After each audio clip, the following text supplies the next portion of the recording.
श्री ओम नमः सिद्धिभ्य। एस सुरासुरमणु सिंध वंदिदं धोदघादिकं मलम् प्रणमामि वढ्ढमाणं तीर्थं धम्मस्कातारं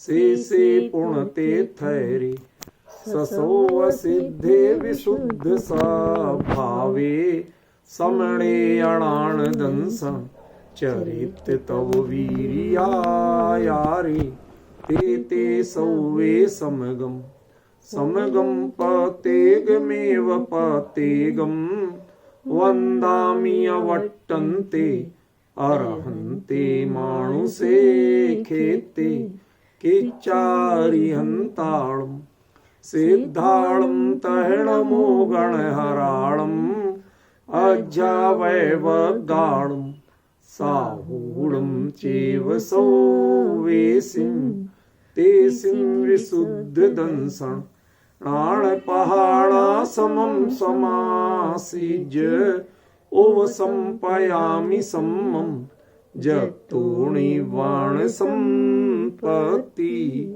प्रवचन सार परमागम चरणानी योग चूलिका महाधिकार गाथा 274 पृष्ठ 516। शुद्धस्य यसामर्णं भणियं शुद्धस्य दंसणं नाणं शुद्धस्य यणिवाणं सोच्य सिद्धोणमोतस्य। बहुत गंभीर गाथा है, पंचरत्न गाथाओं में से चौथी गाथा। इसमें अपना 3/4 करीब चर्चा चल चुकी है। शुद्धस्य सामर्णम पहला विशेषण ये चला अपना। फिर हमने बारीकी से विचार किया शुद्धस्य दंसणमणाणम, शुद्ध के ही दर्शन ज्ञान है, बाकी नहीं है। क्यों, उस पर भी हमने विचार किया गंभीरता से। कल अपनी चर्चा चली शुद्धस्य निर्वाणम, शुद्ध के ही निर्वाण होता है, बाकी कोई निर्वाण को प्राप्त नहीं होता। उस पर अब आज द्वारा अलग से नहीं छेड़ेंगे, वो चर्चा अपनी चल चुकी है। बड़े गंभीरता से और बहुत ही तन्मयता से अपनी चर्चा चली। आज आखिरी पहले प्रश्न जो हमने उठाया था वो उठेगा, फिर उसका समाधान होते हुए आखिरी जो विशेषण है सोच्य सिद्धो और नमो तस्य, ये 2 चीजें हैं, इन दोनों पर चर्चा चलेगी। प्रश्न ये है कि निर्वाण होना और सिद्ध होना, इनमें अंतर क्या है? ये कई तो चीज है, तो फिर आचार्य ने यहां अलग क्यों कहा? जब सोचिए शुद्धस्य निर्वाण, शुद्ध का ही निर्वाण होता जब कह चुके, तो निर्वाण होकर ही तो सिद्ध गति होती है, सिद्धसा होती है। तो वो कोई भिन्न चीज थोड़ी है, अलग उपलब्धि थोड़ी है। तो ऐसा क्यों कहा? ठीक है ना, जब दोनों में तात्विक अंतर नहीं है तो ऐसे भिन्न रूप में कथन क्यों किया? ठीक है ना। फ्लाइट से तकरीबन आप सभी लोग चले होंगे। फ्लाइट कहीं लैंड करना और उस शहर में पहुंचना, घर पहुंचना, क्या एक ही चीज है? नहीं। लैंडेड ओवर, जब हम इतना मैसेज देते हैं, इसका मतलब है जो अभी प्रक्रिया थी वो प्रक्रिया अपनी चरम परिणति को प्राप्त हो गई, लेकिन अभी भी आप हैं कहां? प्लेन में ही। प्लेन उस जगह पे आ गया आपके गंतव्य पे, उससे उतर के जब आप जमीन पे पैर रख के पहुंचोगे तब वहां पहुंचे कहलाओगे। वही अंतर है इसमें। निर्वाण उस प्रक्रिया का नाम है जो आपको सिद्ध दशा तक ले जाता है। निर्वाण स्वयं सिद्ध दशा नहीं, निर्वाण एक अंतिम प्रक्रिया है। समझ में आया ना? निर्वाण को सिद्ध दशा मानना यह गलत है। ठीक है ना।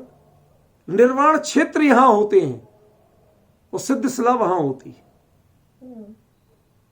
वहां कोई निर्वाण क्षेत्र नहीं, वहां निर्वाण नहीं होता, वहां मात्र सिद्ध होते और निर्वाण यहां होता है।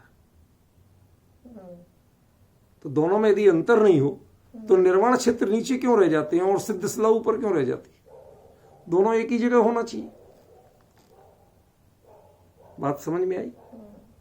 मतलब क्या है, हम लोग कई चीजों को उस तन्मयता के साथ, उतनी समर्पण के साथ समझना नहीं चाहते, मोटे मोटे शब्दों में उलझ जाते। हाँ हाँ, एक ही चीज तो है, एक ही चीज तो है। अब क्लियर हो रहा? फिर कहते सोचिए सिद्ध हो। मैं इस पर ज्यादा विस्तार नहीं करूंगा, आपको क्लियर हो गया उसके बाद में क्यों उस पर अनावश्यक विस्तार किया जाए। हमारे पास बहुत गंभीर विषय है, सोचिए सिद्ध हो। वह शुद्ध ही सिद्ध है, वह शुद्ध ही सिद्ध है। इसका मतलब क्या है? ठीक है, निर्वाण और सिद्ध हमने अलग अलग जान लिया, आपने दो बातें अलग अलग कहीं, ये भी जान लिया कि ठीक कहीं, कोई गलत नहीं कहीं, मुकेश जी। लेकिन अब प्रश्न क्या है? अब प्रश्न ये है कि वही सिद्ध है, शुद्ध ही सिद्ध है, इसके पीछे क्या कहना चाहते हैं आचार्य देव? ख्याल में है? प्रश्न स्पष्ट होना चाहिए, उत्तर स्पष्ट होगा। शुद्ध ही सिद्ध है। अब थोड़ा सा झोल तो इसमें है, क्योंकि यहां जो शुद्ध की बात थी वो श्रामण्य की एक अवस्था थी, और सिद्ध की जो बात है वह मुक्त अवस्था है। श्रामण्य साधना की अवस्था है और वो मुक्त की अवस्था है। ठीक है, तो दोनों एक कैसे हो जाएंगे? भिन्न भिन्न होना चाहिए ना। एक साधना की अवस्था है, एक सिद्धि की अवस्था है, दोनों एक कैसे हो जाएंगे? मुकेश जी एक बात पूछ लूं, नाराज तो नहीं होगी? जब तेल चढ़ा था आपको शादी के समय, हल्दी चढ़ी थी, तब फेरे तो नहीं हुए थे ना? सप्तपदी तो नहीं हुई थी ना? नहीं। तब भी आप दूल्हे ही थे कि कुछ और थे?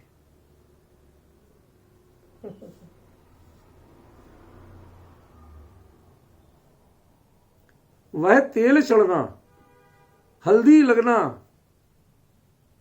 जो कुछ भी जितने भी कर्मकांड होते हैं, वो सारी प्रक्रियाओं में जो लड़की को वरमाला किसको डालना है?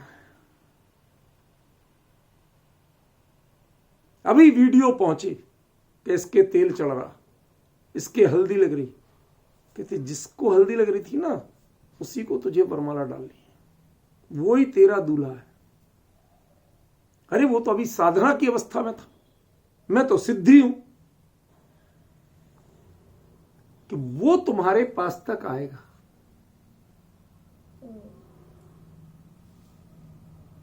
हमारा सचिन है ना, ये बहुत शादियों में गया, बहुत शादियों में गया, लेकिन बहू एक बार मिली। तो बताओ बाकी शादियों में गया कि नहीं गया? गया, पर शादी हुई नहीं इसकी। हुई एक बार थी, कब? जब दूल्हा बन के गया था। जब तक आप बाराती बन के जाओगे तो बहू नहीं मिलेगी, दूल्हा बन के जाओगे तो बहू मिलेगी। आज कुछ दृष्टांत को आप सांसारिक मत समझना, इसके पीछे बहुत गहरे रहस्य, मैंने सोच समझ के चुना है ये दृष्टांत। ये शायद आज का पहला दृष्टांत है इतने दिनों में कि जो मैं पहले से विचार करके चुन के आपको बता रहा हूं। आप जानते हो दूल्हा किसे कहते हैं? इसमें क्या बताना, जिसकी शादी होती है उसे दूल्हा कहते हैं। मैं कुछ और कहना चाहता हूं। What is the mean of दूल्हा? दूल्हा शब्द का अर्थ क्या है? कोई जानता हो तो बताए, बोल सकता है, खुली छूट है, लेकिन असली शब्द का अर्थ पता होना चाहिए। जिसकी शादी होती है उसे दूल्हा कहते हैं, ये अर्थ नहीं चाहिए मुझे।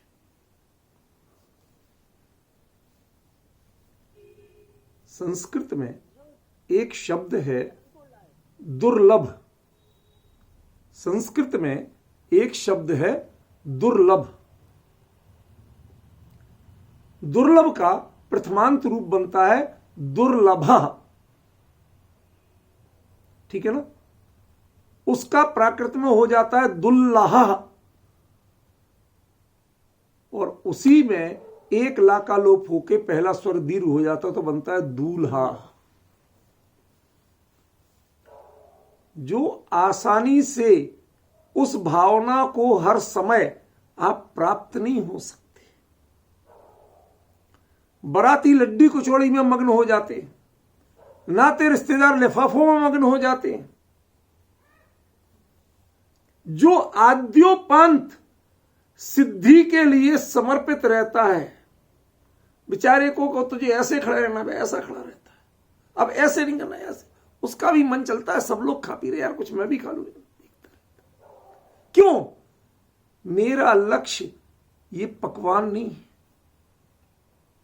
वह उन पकवानों के प्रति, उन मेहमानों के प्रति जिज्ञासा भाव नहीं रखता। उसके कान यदि कहीं लगे होते हैं तो उसकी आहट कहीं आ रही है क्या, जिसके लिए वो यहां आया है।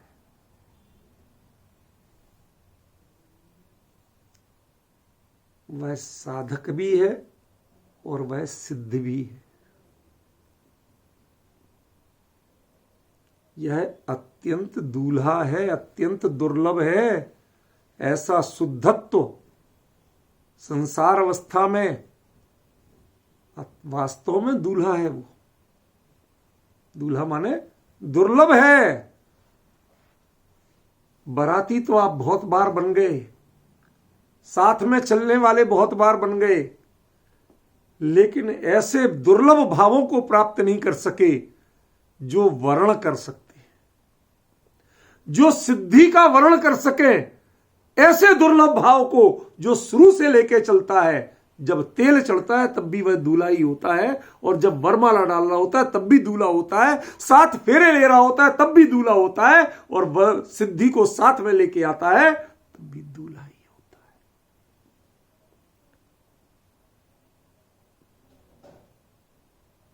अब इसमें यदि आप भेद करना चाहो कि ये तेल वाला और वो सप्तपदी लेने वाला, भूमिकाएं भिन्न हैं, व्यक्ति और उसका समर्पण वह भिन्न नहीं है।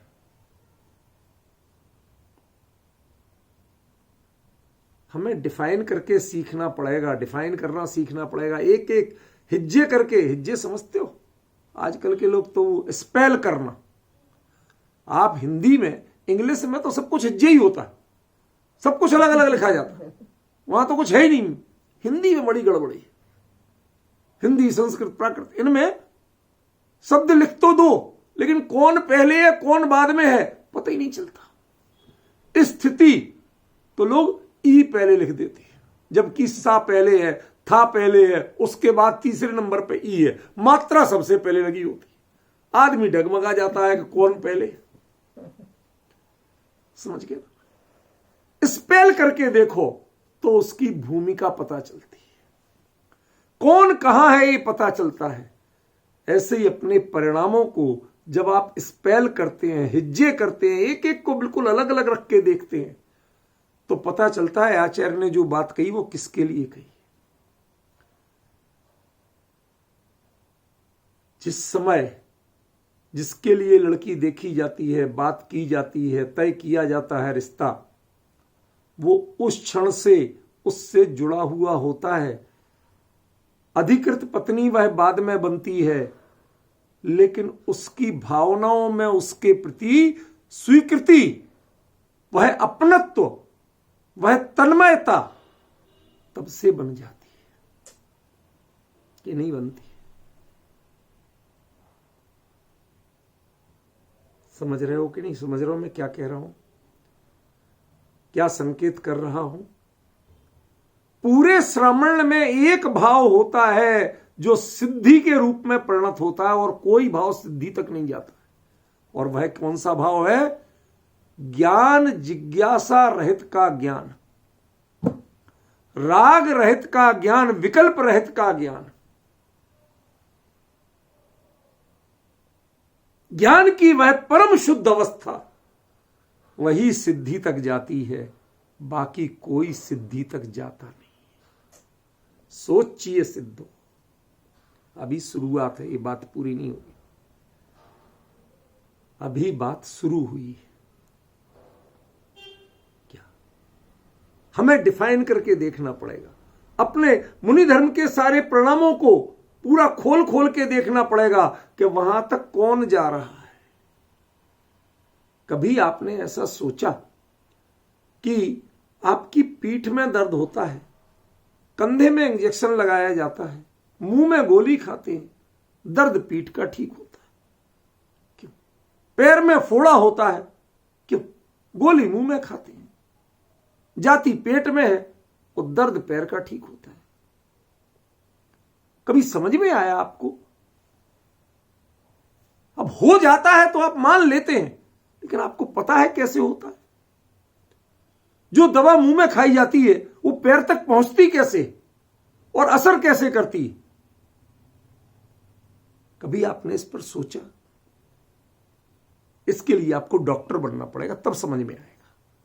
डॉक्टर की टर्मिनोलॉजी समझना पड़ेगी, तब समझ में आएगा। समझ गए? वो टर्मिनोलॉजी से जब तक आपका परिचय नहीं है, तब तक आपको कोई समझा नहीं सकता। इसी प्रकार श्रामण्य से लेकर सिद्धावस्था तक जो तत्व, जो नस, जो नाड़ी, जो कॉमन बनी हुई है, जिस धमनी में वह गोली जाकर जिस रक्त में घुलती है और वह रक्त जिस धमनी से होके वहां तक पहुंचता है और वहां जाके उस विकार को दूर करता है, वह यात्रा क्या आपने कभी देखी है?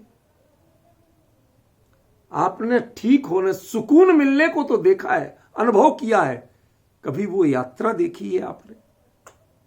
ये वो यात्रा है, वो दिखाया जाएगा आपको कि कैसे बढ़ रहा है। आज ये लास्ट वो चर्चा, क्योंकि फिर अगले 3 दिन इस पर चर्चा नहीं चलेगी। प्रवचन सार के ही कुछ अछूते और अद्भुत पहलुओं पर चर्चा चलेगी समग्र रूप से। उसकी लिंक आपको भेज दूंगा। 3 व्याख्यान वहां भी होंगे। उसके बाद में 1 तारीख को आके यहां ये पंचरत्न गाथाओं की आखिरी गाथा जो वह शुरू होगी और चलेगी। अभी इसको विचार करिए, कौन सिद्ध रूप में परिणत हुआ? ये श्रामण्य की अवस्था है शुद्ध। ये मुंह है, यहां खाया गया और एड़ी का दर्द ठीक हो रहा है, पैर के नाखून का फोड़ा ठीक हो रहा है, जो मवाद पड़ गया था वो ठीक हो रहा है, खाया यहां गया, इंजेक्शन यहां हुआ, दिया गया, वहां नहीं दिया गया, लेकिन वहां का दर्द ठीक हो रहा है। इसके लिए आपको अपनी बॉडी का जो इंटरनल सिस्टम है और मेडिसिन के इफेक्ट करने के जो प्रोसेस है, इन दोनों को समझना पड़ेगा, वरना आपको कभी समझ में नहीं आएगा। आप मान लेते हैं, क्यों मान लेते हैं कि जितनी बार आपने इंजेक्शन लगवाया उतनी बार दर्द ठीक हो गया, जितनी बार गोली खाई उतनी बार दर्द थी, इन्फेक्शन ठीक हो गया, मान लेते हैं। ये श्रद्धा से काम नहीं चलेगा, यहां जरूरत है ज्ञान की। ज्ञान को सजग करना पड़ेगा। क्यों? क्योंकि ये शुद्ध जो है वो ज्ञान है, वो श्रद्धा नहीं। बुरा मत मानना, आज तक श्रद्धा की शुद्धता की चर्चा आप लोगों ने बहुत की है और बहुत महिमा की है। आज पहली बार जानिए कि जो साधना और सिद्धि, इनके बीच में जो एक तत्व प्रवाहमान रहता है वो ज्ञान है, वो श्रद्धा नहीं।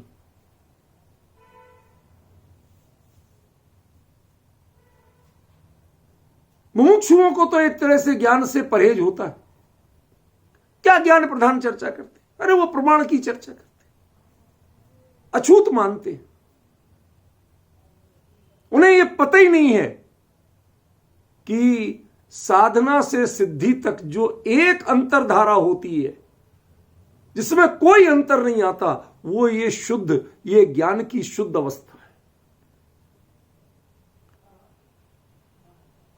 कौन जा रहा है यहां से वहां तक, जो आपको ऊपर से दिख नहीं रहा। ये श्रावण्य है, ये साधना है और वो सिद्धि है। आपको थोड़ा सा मिसगाइड करूं, मिसगाइड माने दुविधा पैदा करूं, शब्द सुधार लेता हूं। मिसगाइड करना तो मतलब धोखा देना होता है। कभी कभी थोड़ा सा दुविधा में डालना चाहिए ताकि दिमाग चलना शुरू हो। हम लोग क्या है, सबसे बड़ी कमी हो गई हमारी, हम श्रोता बनना सीख लिया।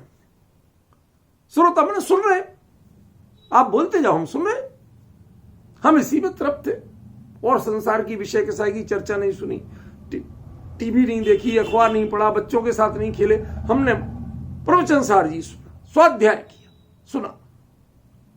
मुझे ऐसे श्रोता नहीं चाहिए, मुझे वो चाहिए जो उस विषय में जुड़ना पसंद करते हो, जिज्ञासा सच्ची रखते हो, जानना चाहते हो। और क्या जानना चाहते हो कि ज्ञान में से जिज्ञासा जब निकल जाती है तो वो ज्ञान कैसा होता है। जिज्ञासा किसकी करना, कि जिज्ञासा ना हो ऐसे ज्ञान की जिज्ञासा करना। आज का विषय ये है। मतलब इसमें जिन्होंने पहले से नहीं सुना ये चर्चा, अचानक कोई एक अलग से सुनेगा, कुछ पलटे पल्ले नहीं पड़ना, क्या बोल रहे, कबीर की उलटवासियां जैसी कर रहे हैं। मिथ्यात्व गुण स्थान वालों के लिए सम्यक तो सर्वोपरि है, इसमें कोई दो राय नहीं। पर ये बताओ, प्रवचन सार समझना है कि नहीं समझना है? आपको समझना है तो प्रवचन सार की चर्चा, श्रद्धान के सुधार की चर्चा नहीं।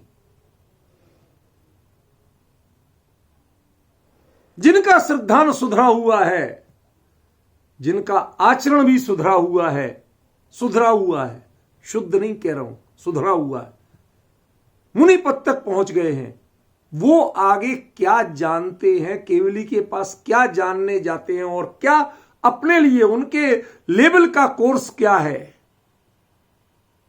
उसकी चर्चा यहां है। यहां आप श्रद्धान ढूंढोगे तो आप बचपने के पात्र कहलाओगे, नादान कहलाओगे। पहले पहचानो, श्रद्धान वह मोक्ष में नहीं जाता, वह कारण तक रह जाता है। कोई प्रमाण? गंभीर बात बता रहा हूं, बहुत एकाग्रता से सुनना। आज क्या बात है, ना विपिन जी हैं, ना अमित जी हैं, हमारे नवीन जी हैं कि नहीं पता नहीं। ऐसे गंभीर श्रोता जब नहीं दिखते ना तो मुझे बोलने में हिम्मत आधी रह जाती है। बाकी सब अच्छे हैं, कोई कमी नहीं, लेकिन ये लोग शुरू से प्रवचन सार जो सुन रहे हैं उनके साथ हमारा एक विश्वास रहता है कि हाँ ये इस बात को समझेंगे। समझ रहे ना? सुनिए सुनिए, बहुत गंभीरता से सुनिए क्या कह रहा हूं। थोड़ा सा आपको मिसगाइड करने चला था ना मैं, थोड़े से होइए एक बार, पता तो चलेगा। सिद्धों के 8 गुण में श्रद्धा गुण की शुद्ध पर्याय है क्या?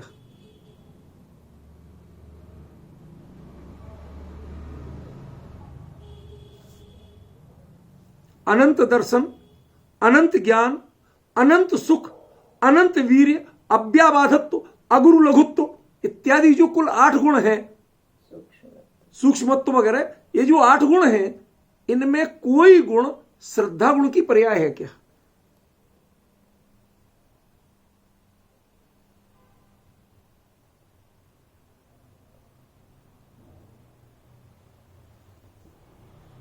कभी तो थोड़ी मेहनत करने की आदत डालो, कब तक पकी पकाई खाओगे? अनंत दर्शन, दर्शन गुण की पर्याय है वो श्रद्धा गुण की पर्याय नहीं।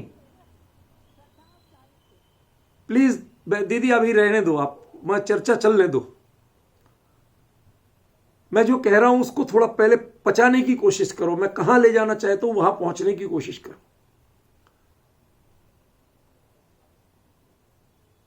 वो जो छेड़ा वगैरह समकित दर्शन ज्ञान गुरु का है ना, वो समकित गलत ढंग से बोला गया। अनंत दर्शन है, अनंत ज्ञान, अनंत सुख, अनंत वीर्य, अव्याबाधत्व, अगुरु लघुत्व, सूक्ष्मत्व आदि, ये जो 8 गुण कहे, समझ गए ना? उनमें श्रद्धा नाम के गुण की कोई परिणति नहीं है। अनंत चतुष्टय में श्रद्धा नहीं है। इसका मतलब कुछ समझ रहे हो आप कि श्रद्धा की भूमिका साधना में ही चरितार्थ हो जाती है, सिद्धि तक नहीं पहुंचती। वो बहुत इंपॉर्टेंट है, उसके बिना बाकी काम नहीं होते, लेकिन वो उससे आगे नहीं जाती, वो उसकी शुद्ध परिणति बनी रहती है। लेकिन जो सिद्धों के 8 गुण हैं, जो नए प्रकट कहे जाते हैं, नवीन उपलब्धि कही जाती है, सिद्धि की सिद्धि कही जाती है, उनमें श्रद्धा नहीं। आपको अभी सोचने के लिए क्लू दे रहा हूं, अब बोलना शुरू करूं, आप उस पर अभी एकदम से मेहनत मत करो, ठीक है ना? एकदम से मेहनत मत करो, पहले उस बात को थोड़ा सा समझो, शांति से विचार करना। आज अच्छा नहीं, एकदम गले नहीं उतर रहा, आप पढ़ो ना, जिना गम आपके पास है, सिद्धांत कोश आपके पास है, पढ़ो ना, ढूंढ के लाओ कि उसमें श्रद्धा गुण की कौन सी परिणति है। यूं तो अनंत गुण की परिणतियां उस समय शुद्ध ही हैं, कोई गुण की परिणति शुद्ध नहीं, ख्याल में? लेकिन श्रद्धान की परिपूर्ण शुद्ध परिणति क्षायक सम्यक्त होते ही हो जाती है, उसके बाद उसमें कोई गुंजाइश ही नहीं बचती कि उसका इंप्रूवमेंट हो। उसमें चरम परिणति है श्रद्धान की, क्षायक सम्यक दर्शन। उसके बाद जो कुछ होता है वो ज्ञान और चारित्र में होता है, बाकी अनंत गुण तो शुद्ध ही होते हैं, उनकी परिणति में तो कोई गड़बड़ी होती नहीं। अब पॉइंट समझ में आया मैं क्या कहना चाहता हूं? सोचिए सिद्धो, सिर्फ इसकी व्याख्या कर रहा हूं मैं। सोचिए सिद्धो, यहां सो कौन है? सो माने वह ज्ञान की जिज्ञासा विहीन अत्यंत प्रशांत परिणति, जिसमें ज्ञेय झलकते हुए भी ज्ञेय के प्रति कोई आकर्षण, कोई स्वामित्व, कोई भावना नहीं, अत्यंत निर्लिप्त, अपने आप में अंतर्मग्न, परम तृप्त, कुछ नहीं चाहिए। क्या लाऊं भाई साहब? कुछ नहीं।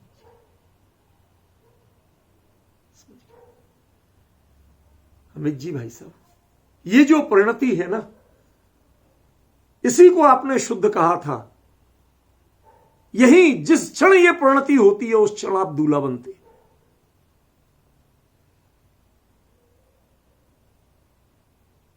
समझ गए? एक होता है वागदान और एक होता है प्रदान। वागदान जैसे आप सगाई आदि बोलते हैं, उस समय दूल्हा तो बन चुका, वो वधू बाद में मिलेगी, लेकिन मिलेगी दूल्हे को ही, किसी और को मिलने वाली नहीं है। बीच में कोई घुसपैठ नहीं कर सकता। आएंगे सवासा से खवासा तक, सब आएंगे, सब नखरे दिखाएंगे, सबके नखरे सुनाए जाएंगे, उठाए जाएंगे, लेकिन बहू नहीं मिल सकती। यदि ऐसे मिलती होती तो सचिन बेचारा हैरान हो जाता है, इसने 100 से ज्यादा शादी अटेंड की, इतनी बहुएं लेके करता क्या ही। देखो थोड़ा थोड़ा कभी कभी एक आध हंसी जैसी बात कहता हूं, आपके दिमाग का प्रेशर कम करने के लिए बोलता हूं। बाकी विषय चूंकि बहुत गंभीर है, इसलिए कभी एक आध ऐसी बात बोलता हूं, वरना मुझे ऐसा कोई इंटरेस्ट नहीं। क्या बाकी जितनी परिणतियां हैं आपकी, वो कोई भी मुक्ति को, सिद्धि को, सिद्ध दशा को दिलाने वाली नहीं है। वो स्वयं सिद्धत्व के रूप में परिणत नहीं होती, उनकी कुंडली नहीं मिलाई जाती। एक ही गुण है शुद्ध, जो सिद्ध से मिलता है, बाकी के गुण तो प्रकट होते हैं। बाकी के गुण साधक अवस्था में होते नहीं है। निर्लिप्त ज्ञान, अनासक्त ज्ञान, अनवसक्त ज्ञान, 3 चीज समझ गए? निर्विकार, निर्लिप्त अनासक्त और अनवसक्त, ये जो अनवसक्त पे पहुंचते हैं तब वो शुद्ध होता है। वह जो भूमिका है उसकी कुंडली सिद्ध दशा से सीधे सीधे मिलती है, वही जाके सिद्धि का वर्ण करता है, वही सिद्धि रूप परिणत होता है, वही सिद्ध होता है। सोचिए सिद्ध हो, यदि अभी सब कुछ साधना हो तो सिद्ध कौन होगा? ध्यान रखना, त्रिकाली ज्ञायक सिद्ध नहीं होता है, वो तो सदाकाल सिद्ध है। क्या कहा? बात समझ में आई अमित जी? त्रिकाली ज्ञायक सिद्ध होता नहीं है, वो तो सदाकाल सिद्ध है। उसके लिए किसी साधना की जरूरत नहीं है और कोई सिद्धि उसे मिलती नहीं है, वो तो स्वभाव से सिद्ध है। इसलिए सिद्ध भी एक दशा है, एक परिणति है, और परिणति को प्राप्त कोई परिणाम ही प्राप्त होगा। कौन सी परिणति, कौन सा परिणाम वहां तक जाता है, कौन सा परिणाम वहां भी विद्यमान रहता है। आप विश्वास करेंगे, चारित्र भी वहां कोई नहीं विद्यमान नहीं रहता। चारित्र की सारी भूमिकाएं पहले निपट जाती हैं। छायक चारित्र होते ही खत्म, छपक श्रेणी होते ही, वीतरागता होते ही, छायक सम्यक दर्शन होते ही श्रद्धा की भूमिकाएं समाप्त, चरम। वीतरागता होते ही ज्ञान की भूमिकाएं समाप्त। जरा गंभीरता से सुनना क्या बोल रहा हूं, बीच में कोई मत बोलो, अब बस सिर्फ सुनते जाओ, मैं कहूं भी तो मत बोलो। बहुत गंभीर बात बताने वाला। कभी पढ़ना शांति से, सूक्ष्म क्रिया प्रतिपाती और व्युपरत क्रिया निवर्ती, ये जो इनके लक्षण, इनकी परिभाषाएं पढ़ना, ये कांड करता कौन है? ज्ञान, श्रद्धान या चारित्र? सिर्फ ज्ञान, न श्रद्धान न चारित्र। क्योंकि श्रद्धान और चारित्र की भूमिकाएं बहुत पहले पूरी हो जाती, उससे आगे उनका फंक्शन समाप्त हो जाता है। वीतराग होते ही चारित्र की भूमिका समाप्त, छायक सम्यक दर्शन होते ही श्रद्धा की भूमिका समाप्त। अब चल कौन रहा है? दूल्हा कौन है? इस मोक्ष मार्ग का दूल्हा कौन है?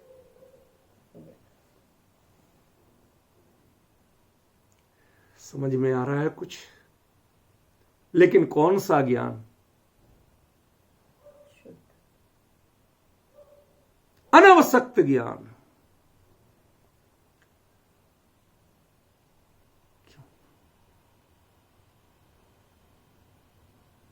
कोई कहे कि तेरी होने वाली बहू के बारे में कुछ बताऊं,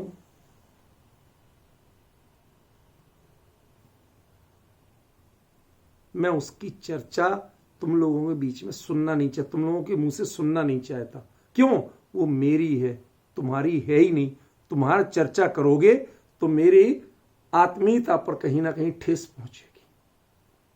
सुनना नहीं चाहता, चर्चा नहीं चाहता, चिंतन नहीं चाहता, विकल्प नहीं चाहता। ज्ञान जानता है, जानने के बावजूद जिज्ञासा नहीं रखता। पूर्ण विश्वास है कि हां वो मेरी है, उसमें उसे रंच मात्र भी किसी रूप में आशंका नहीं है। इसलिए उसके अनुकूल अपनी परिणति बनाता है। जैसे कोई राष्ट्राध्यक्ष किसी देश में जाता है तो वहां के राष्ट्राध्यक्ष पहले से, विदेश मंत्रालय पहले से दूता, उस देश के दूतावासों संपर्क करके वो पता करता है कि आपके महामहिम आ रहे हैं हमारे यहां, वह भोजन में क्या पसंद करते हैं, उन्हें रंग कौन सा, उस प्रेसिडेंशियल सूट के पर्दे, चद्दर, तौलिए सब उस कलर के रखे जाते हैं जो उन्हें कलर पसंद है। चाहे उस देश से रसोइया बुलवाना पड़े, भोजन बिल्कुल उसी ढंग से वैसा बनता है जो उनको पसंद है। यहां आने वाले की पसंद चुनी जाती है। पर इस साधना में विचित्र स्थिति है, साधक सिद्धि की पसंद चुनता है और अपने आप को सिद्धि के अनुरूप डालता। सिद्ध दशा में कोई विकल्प नहीं होता, कोई जिज्ञासा नहीं होती, और वह उस सविकल्प अवस्था में निर्विकल्प ज्ञान और अनवसक्त ज्ञान को उसके अनुरूप अपने आप को तैयार करता है। राग कहता है जिज्ञासा के लिए, और वह उस जिज्ञासा, शांत बैठो, मत बोलो बीच में, डिस्टर्ब मत करो, शांत रहो। मुझे पता है मुझे कहां जाना है, ये मुझे अच्छी तरह पता है, मुझे उसके अनुरूप अपने आप को ढालना है, वो मेरे अनुरूप नहीं ढलेगी, मुझे उसके अनुरूप अपने आप को ढालना, तब तो दूल्हा है। वरना तो बहुत सा उपमाएं मिलती हैं।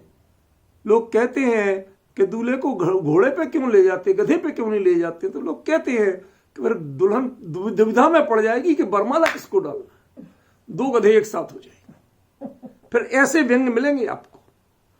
जब आप लेने जाते हैं, आप अपने आप के अनुसार सब कुछ चाहते हैं, उसको गधापन कहा जाता है, बुद्धिमानी नहीं कही जाती है। ये साधना का क्षेत्र है, आप साधक हो और वो सिद्धि है, वो लक्ष्य है। आपको उसके अनुसार अपने आप को ढालना पड़ेगा। उसको अपने अनुसार ढालने की कोशिश मत करना। क्यों? क्योंकि फिर कोई और मिलेगा, नाइन मिलेगी, दुल्हन नहीं मिलेगी। नहीं आया समझ में? अमित जी नाराज मत होना, थोड़ा दृष्टांत लोग के दे रहा हूं, लेकिन उसकी जो चुटीलापन और व्यंग पे मत जाना, उसकी गहराई पे जाना। एक लड़का बोला कि मैं अपनी पत्नी में ऐसा चाहता हूं, वो मेरे सब फटाफट काम करे, बिल्कुल घर को टिपटॉप रखे, बढ़िया से बढ़िया खाना खिलाए, ये करे वो करे वो करे, सारी चीजें उसने बता दी। तो लड़की बोली कि भाई मेरी काम वाली बाई में पूरे तेरे गुण हैं जो तेरी डिमांड है। तुझे पत्नी चाहिए कि काम वाली बाई चाहिए? तू अपने कामों के अनुसार उसको ढालना चाहता है, उसमें ढूंढता है कि उसके गुणों के अनुसार अपने आप को ढालेगा। यह संसार का वर्ण नहीं है, यह स्वरूप का समर्पण है। वह ज्ञान की प्रणति, अनवसक्त प्रणति सिद्धत्व में जाके समर्पित हो जाती है, विलीन हो जाती है, तदाकार तद्रूप हो जाती है। इसलिए सोचिए सिद्धो, यहां आचार्य ने कहा। आई डोंट नो आपको जो शब्द मैं बोल रहा हूं वो आप एक्यूरेट एक्सेप्ट कर पा रहे हैं कि नहीं कर पा रहे हैं, एब्जॉर्ब कर पा रहे हैं कि नहीं कर पा रहे हैं। मैं एक नहीं 3 बार बोलूंगा। ये वो भूमिका है, शुद्धत्व वो भूमिका है जिसने अच्छी तरह जान लिया कि सिद्धि को क्या पसंद है और अपने आप को सिद्धि के अनुकूल, सिद्धि के अनुरूप अपने आप को ढाल लेता है। सोचिए सिद्धो, उसी को सिद्धि मिलती है, वही सिद्ध बनता है। सिद्ध वर्ण करने वाला होता है, लेकिन वर्ण किसका होता है? सिद्धि का, सिद्ध अवस्था का। भले ही वो पर्याय है, लेकिन उसका वर्ण करने वाले आप भले ही सिद्ध कहलाते हो भाई साहब, लेकिन असली कीमत वह आपकी जो साधना है ना, वह उसके अनुरूप ढली है। वो आपकी साधना के अनुरूप नहीं ढले। जो आपको आदतें थी वो उसने नहीं अपनाई, आप उसकी आदतें अपनाए हो। आपने अपने आप को उसके अनुरूप प्रिपेयर किया है, सेल्फ प्रिपेयरिंग की है। इस अभिप्राय से आचार्य देव ने यहां कहा कि जो तुमने परिणति की शुद्धता प्राप्त की थी, अनवसक्त ज्ञान की दशा प्राप्त की थी, अद्भुत विषय है। आप कह सकते हैं कि एक और आप कहते हैं कि बताओ, और फिर एकदम से रोक देते हैं। क्या करूं, जब जहां जिस लाइन पे, जिस पटरी, हमारी ट्रेन जिस पटरी पे चल रही थी, उसको यदि पटरी से दूसरी पटरी पे आप ले जाना चाहते हैं तो रोकना पड़ेगा, ब्रेक लगाना पड़ेगा। आपकी प्रतिध्वनि उसी पटरी में गूंजना चाहिए। भिन्न पटरी पे नहीं गूंजना चाहिए। इसलिए मुझे कहना पड़ा, कोई भी हो क्षमा करें, लेकिन इस बात को समझने की कोशिश करें कि क्यों टोका गया।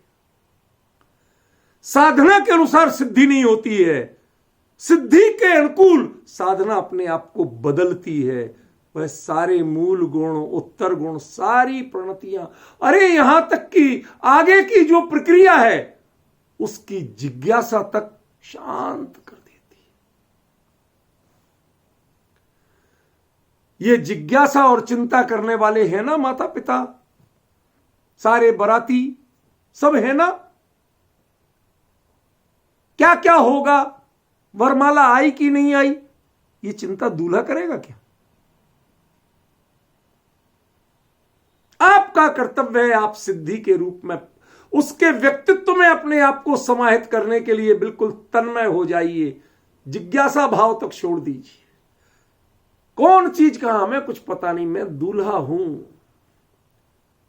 ये जो परिणति शुद्धता की मिली है, ये दुर्लभ, अत्यंत दुर्लभ है, दुर्लभतम है, और इसको अपना के मैं दूल्हा बन गया हूं। अब सिद्ध दुल्हन तो मुझे ही मिलेगी, दूसरे किसी को मिलने वाली नहीं है। मैं उस भाव को प्राप्त हो गया हूं। इसलिए क्रम में जो भी अंतर हो, लेकिन वर्तमान में मेरी जो तैयारी है, जो मेरा श्रृंगार है, वह दूल्हे का है जिसे दुल्हन मिलती है। ये श्रृंगार ऐसा श्रृंगार है जिसमें ज्ञानी जन रीझते हैं और भोगी जन खींचते हैं। क्या कहा अमित जी? ज्ञानी जन रीझते हैं और भोगी जन खींचते हैं।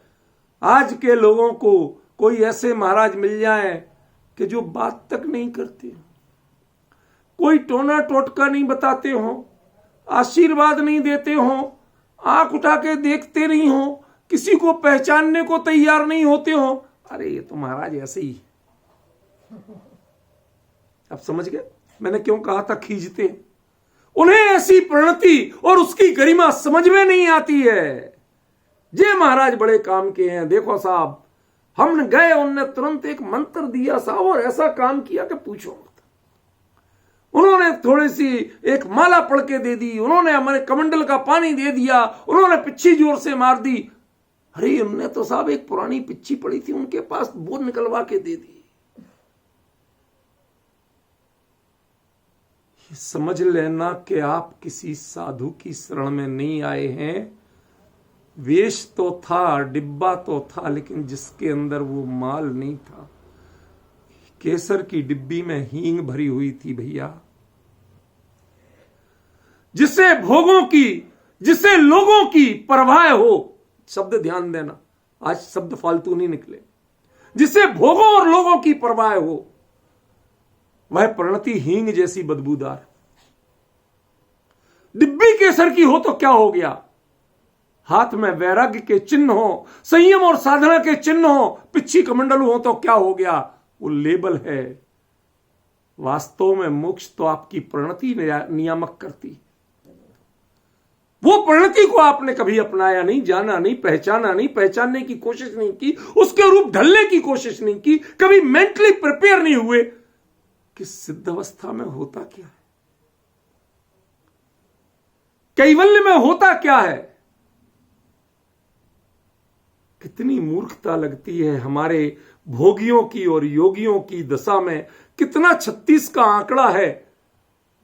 जिस महामत्स्य के मुंह में लाखों मछलियां पूरे दिन जाती हैं, एक को भी वो कुछ नहीं करता। जिसके मुंह में जाती हैं वो इतना सा भी कर्मबंध नहीं करता हिंसा का।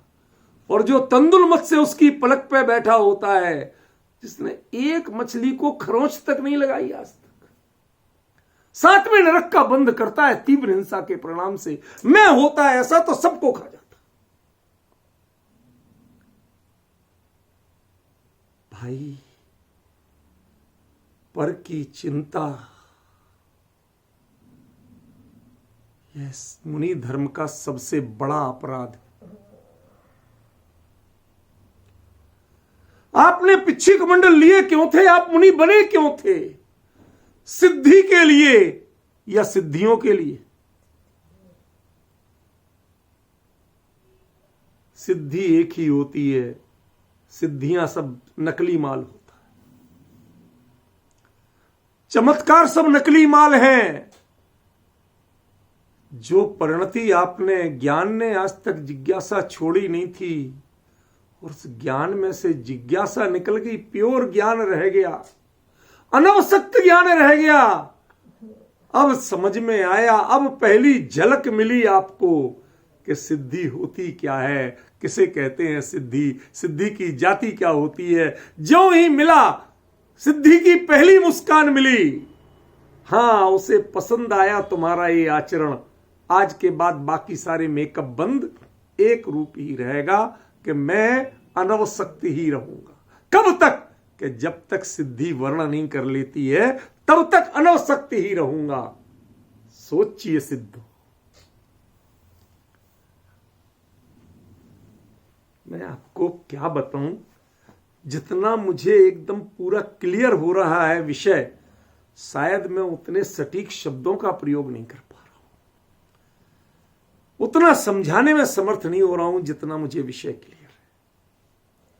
मैं छोटे छोटे दृष्टांत से जो बताना चाहता हूं, मैं ये शादी ब्याह इन दृष्टांतों को देना पसंद नहीं करता।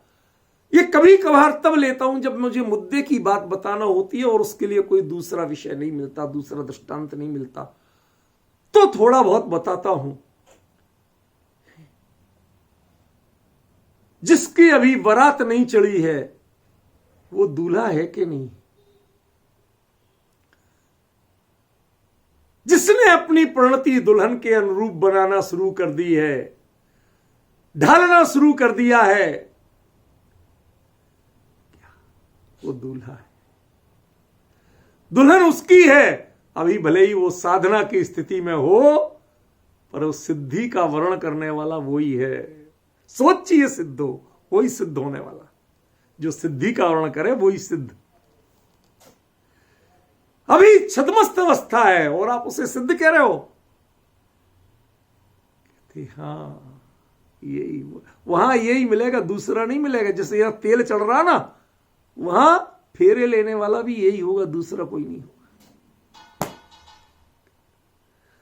जिसके लिए कुंद कुंद कहते हैं कि हमने एक बार शुद्धता का तेल चढ़ा दिया, जिस परिणति को शुद्ध कह दिया, सिद्ध अवस्था में वो ही मिलने वाला है, दूसरा कोई मिलने वाला नहीं।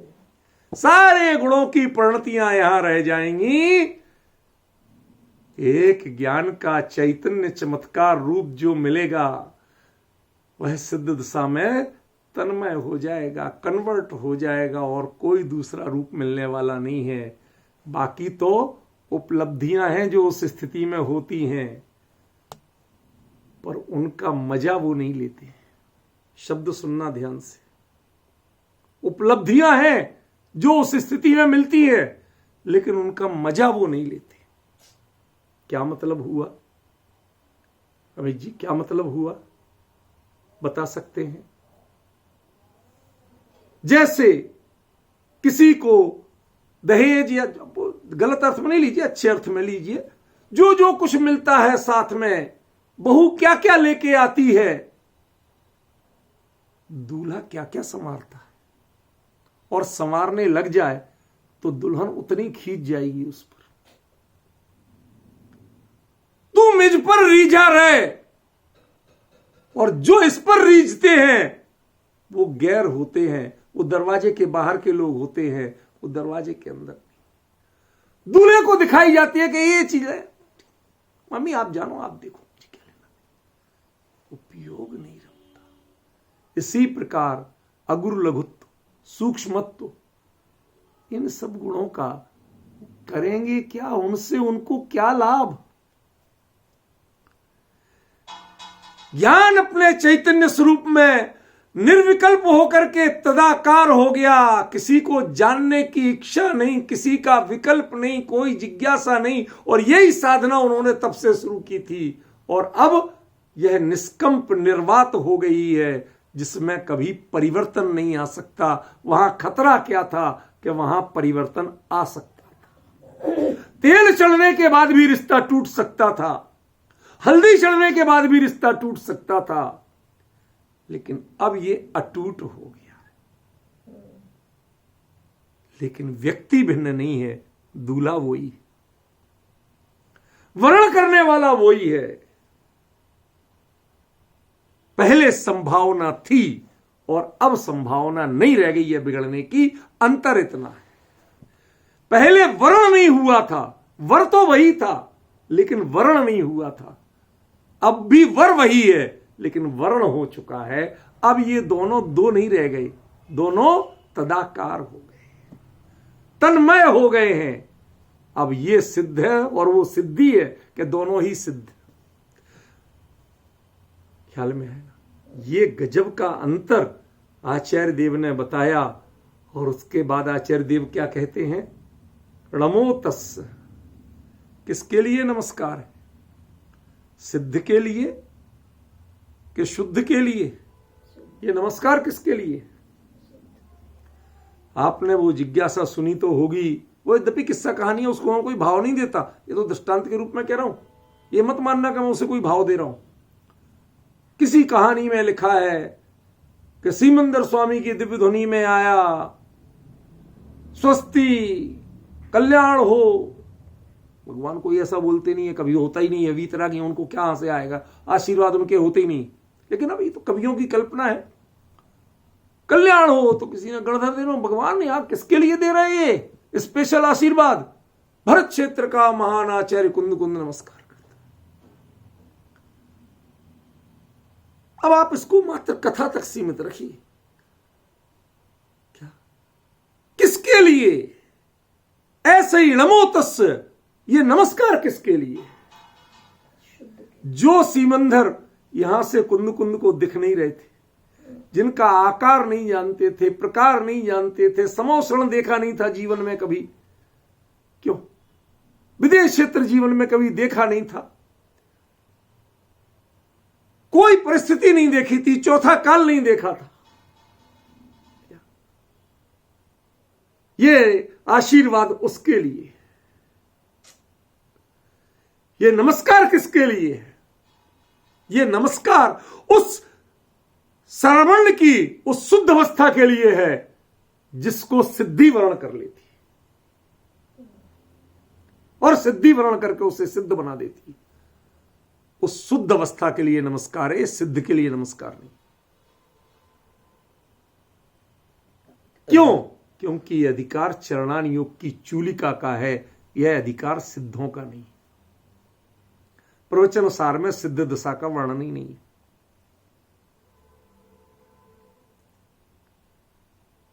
तीसरा अधिकार तो चरणान योग की चूलिका का अधिकार है। वहीं से उन्होंने बहुत कुछ दिखा दिया। एवरेस्ट हिंदुस्तान में नहीं है, लेकिन हिंदुस्तान में ऐसी जगह है जहां एवरेस्ट सामने दिखती है। ऐसे ही प्रवचन सार वो ग्रंथ है जिसमें चौथा काल, दिव्य ध्वनि, समोसरण और सिद्ध दशा तक सब कुछ दिखा दिया है जिसमें, लेकिन अपनी भूमिका नहीं छोड़ी है। जगह वही है, श्रावण ने जगह वही है, चरणान योग की चूलिका उससे ऊपर नहीं उठे। यहां से क्या क्या दिखता है वो सब कुछ दिखा दिया। किसको नमस्कार है? नमो तस्य, उस शुद्ध भाव को नमस्कार है। क्यों? क्योंकि अब तो इसकी शरण से सिद्धि मिलेगी। सिद्ध की चाहत में, सिद्धि की चाहत में सिद्धि नहीं मिलेगी। ये रूप अपनाओ, ये बाना अपनाओ तो तुम्हें सिद्धि मिलेगी। आपने दुल्हन को वरने के लिए दूल्हे को बहुत से रूप तय किए हुए हैं। ज्ञानियों ने भी एक बाना तय किया हुआ है, एक ड्रेस तय की हुई है, एक भेष तय किया हुआ है। और वो क्या है? अनवसक्त ज्ञान। ये अनवसत ज्ञान का चोला जिसने पहन लिया, दुल्हन उसी को, सिद्धि उसी को ही वर्ण करने वाली है। इसलिए अब जो भी नेगचार होंगे, जो भी आरती होगी, वो किसकी होगी? द्वार पे इस दूल्हे की होने वाली है, शुद्ध भाव की होने वाली है। नमो तस्य। सब कुछ इसको, अरे जब सिद्धि इसको मिलने वाली है तो बाकी भेंटें किसको मिलेंगी। लेकिन बस एक चीज ध्यान रखना, तुम कलंकित हो जाएगा यदि तूने भेंटों पे ध्यान दे लिया तो। तुझे तेरी तन्मयता, तेरा सर्वस्व सिद्धि में रहना चाहिए, साधनों में नहीं रहना चाहिए। अगुर लघुत्व, अद्भुत गुण जिसकी चर्चा, जिसका विवेचन वीरसेन स्वामी धवला ग्रंथ में अवक्तव्य कह के छोड़ दिया कि उसका वर्णन करना अनिर्वचनीय है, हम शब्दों से उसका विवेचन नहीं कर सकते, ऐसा अद्भुत गुण है वो। कभी बताई थी आपको ये चर्चा, याद होगी। नहीं है तो अभी दोहराऊंगा नहीं, फिर कभी बताऊंगा। उस अगुरलघुत्व गुण को भी सिद्ध भगवान भोगते नहीं है, वो उनकी उपलब्धि तो होती है, मिलता तो है, पर ज्ञानम ज्ञाने प्रतिष्ठते, इसके अलावा कुछ नहीं होता है सिद्ध दशा।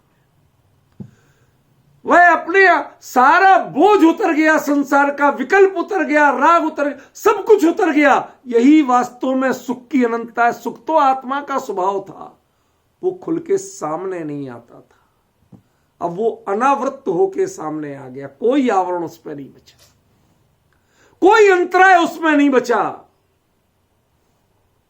समझ में आएगा? वो उन्मुक्त रूप से सामने है, सारा कुछ अनंत वैभव खुला हुआ है। लेकिन ज्ञान ज्ञान में प्रतिष्ठित है, अंतरंग वैभव भी ज्ञान में प्रतिष्ठित है और लोकालोक भी ज्ञान में प्रतिष्ठित है। ये ना अंतरंग के वैभव को, मणियों को गिनते हैं और ना लोकालोक के पदार्थों को गिनते हैं। ये दोनों से अनासक्त, अवसक्त, अनवसक्त होकर के ज्ञानम ज्ञाने प्रतिष्ठते, बस यही सिद्ध अवस्था है।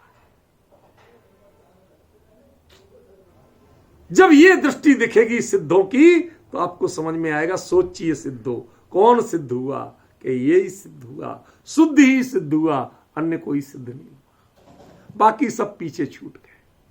सबकी एक लिमिट थी, उस लिमिट से आगे कोई नहीं बढ़ सका।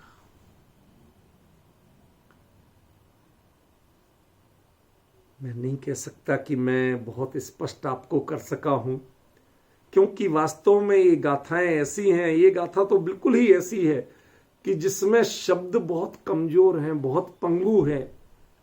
जो बात आचार्य कहना चाहते हैं वो वास्तव में अनिर्वचनीय जैसी बात है, और हम उन्हें वचनों में चर्चा कर रहे हैं।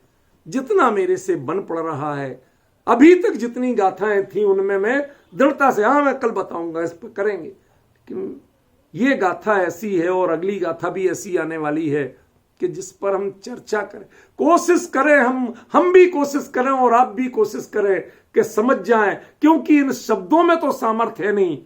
आप अपने ज्ञानोपयोग की तीक्ष्णता से समझ जाए तो बहुत अच्छा। ये स्वरूप वो है, समझ में आएगा। अद्भुत विषय है। आज पहली बार विचार कर रहे हैं हम कि जो सिद्ध दशा है उसमें चारित्र की कोई भूमिका नहीं, उसमें श्रद्धान की कोई भूमिका नहीं। ये सब नीचे साधना में निपट जाते। एक ज्ञान की जो अनवसक्त दशा है वही सिद्धि में परिणत होती है। दूल्हा अकेला वो बनता है, ये दोनों दूल्हा नहीं बनते हैं। क्या स्वरूप! आज के पहले कभी इस रूप में सिद्ध दशा और सिद्धि की प्रक्रिया, उसकी चर्चा नहीं की थी। अभी तक तो सबसे महत्वपूर्ण चीज लगती थी हमें। कोई कहते दंसण मूलो धम्मो, कोई कहते चारित्रम खलु धम्मो। दोनों अपने लड़े जा रहे हैं। एक अपने आप को व्यवहार वाला मान रहे, एक अपने आप को निश्चय वाला मान रहे। कुंद कुंद कुछ और ही कह रहे कि भगवान, हमने भगवान के पास जाके देखा, जो जाना, जो सुना, उसमें तो सिद्धि का वर्णन कोई और ही करता है। सिद्धि किसी और का ही वर्णन करती है, ना वो श्रद्धा का वर्णन करती है, न चारित्र का वर्णन करती है। ये तो नीचे की भूमिका है। समय हो गया, अब 3 दिन बाद इस पर आगे चर्चा हम करेंगे।